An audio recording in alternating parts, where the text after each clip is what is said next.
And now to the so-called teabagging parties you may have heard about. They have been fluffed repeatedly by Fox News. Citizen protests over the government's collection of taxpayer money, specifically that the wealthiest taxpayers in our nation will see their rates go up 3% 2 years from now. Scenes like this are getting heavy rotation, especially on Fox, but as The Atlantic smartly notes, the Tea Party movement is a tricky one to observe since protests happen in different cities at different times. It's hard to know how heavily each was promoted, so it's hard to gauge whether turnout was impressive or lame.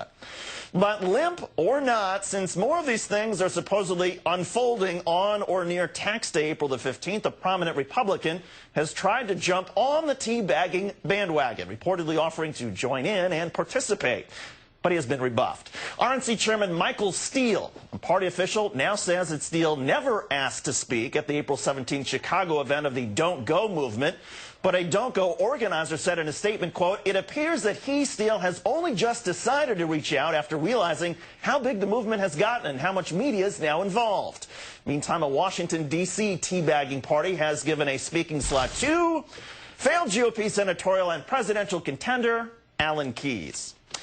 Let's bring in Newsweek magazine senior editor Daniel Gross's book, Dumb Money, How Our Greatest Financial Minds Bankrupted the Nation, is now out in paper book. And Dan, always great to see you.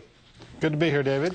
Dan, the Republican groups behind this alleged movement have long advocated for things like domestic oil drilling. The people trying to gin up the most planning for these tea parties work at Fox News. Fair to call this a conservative echo chamber?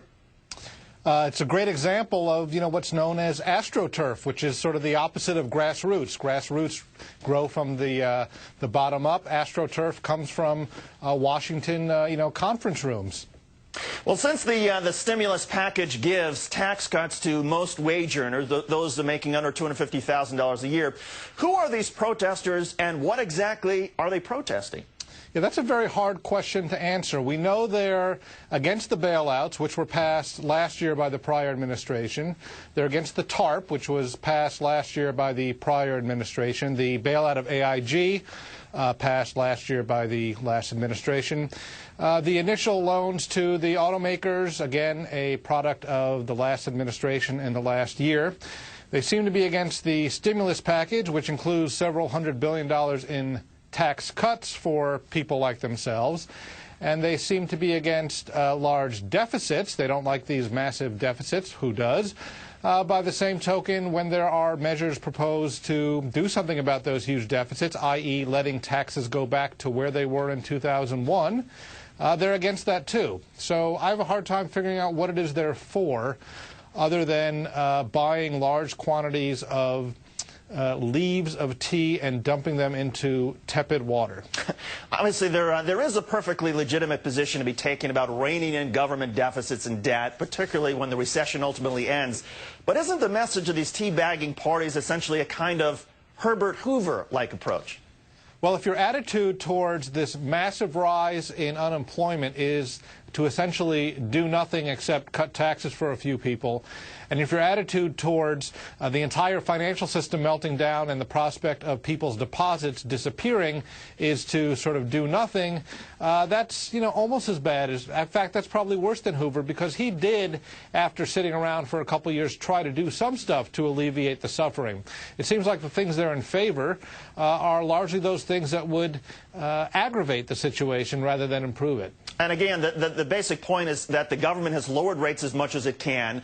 With the economy suffering as much as it has and continues to suffer, it's the government really that can only inject more money into the economy. That's the whole point, right?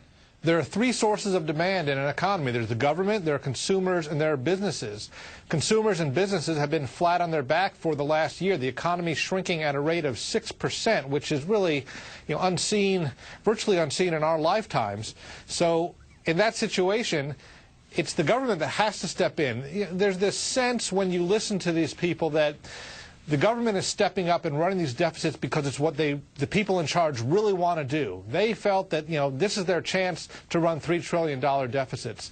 The reality is that the situation we're in is one that, A, is largely inherited, and B, they are making what they deem to be the least bad of a bunch of bad choices on their table.